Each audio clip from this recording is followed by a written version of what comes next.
Hello all, my name is Zoe and my research involves first responders and telehealth counseling. So for a bit of background, telehealth counseling is used to provide services via Polycom or other video chat or phone avenues. Some research tells us that some people enjoy telehealth services over traditional services, so they would prefer to see their doctor via telehealth than in person at the office. And other research tells us that in rural communities, telehealth has been proven to be effective in getting more services to more people in those rural communities, as it can be difficult for people to travel or get to their sessions or meetings or what have you, whatever they are using telehealth for. So for the first responder part, first responders can face a lot of trauma in their jobs, either secondhand or firsthand trauma. High stress, those sorts of things happen to first responders, and that's like law enforcement, EMTs, firefighters, and they can suffer some negative psychological effects, depression, anxiety, those sorts of things.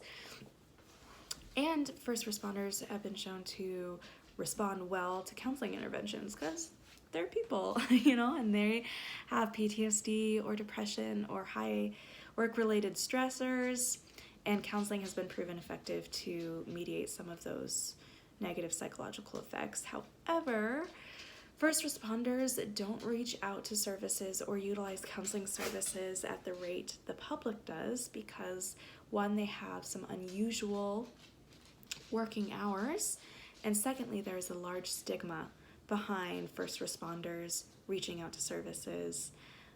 I think of someone who is concerned that their police officer is going to counseling, might make them appear unstable or unfit to do their job. We all know that's not true in most cases. So that's kind of the stigma. So my hypothesis was that the utilization of telehealth counseling services would decrease symptoms of depression and PTSD among first responders in cities with a population of less than 30,000 people, or a rural population.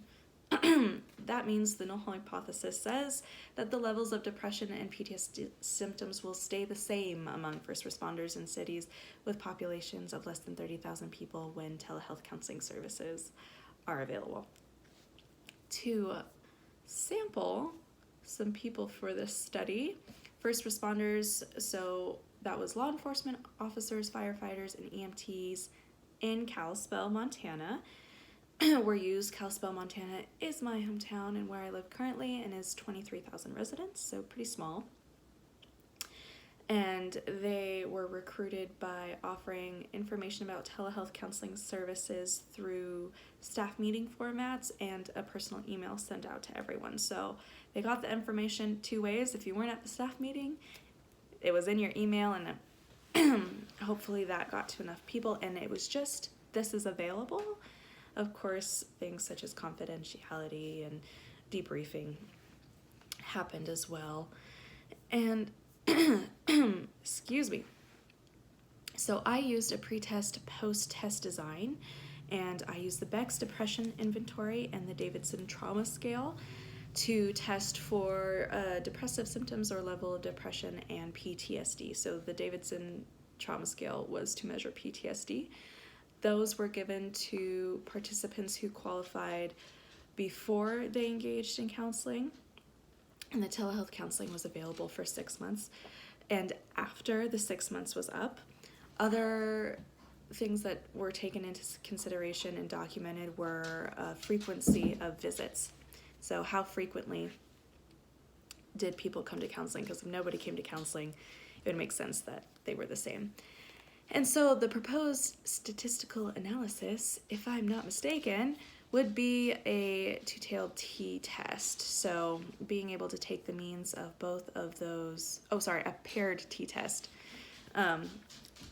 Being able to take the two sets of data on one person and comparing them to see if there is any significant Of course, we want our p-value to be equal to or less than 0.5 to determine if my hypothesis, if I should reject the null hypothesis or fail to reject the null hypothesis.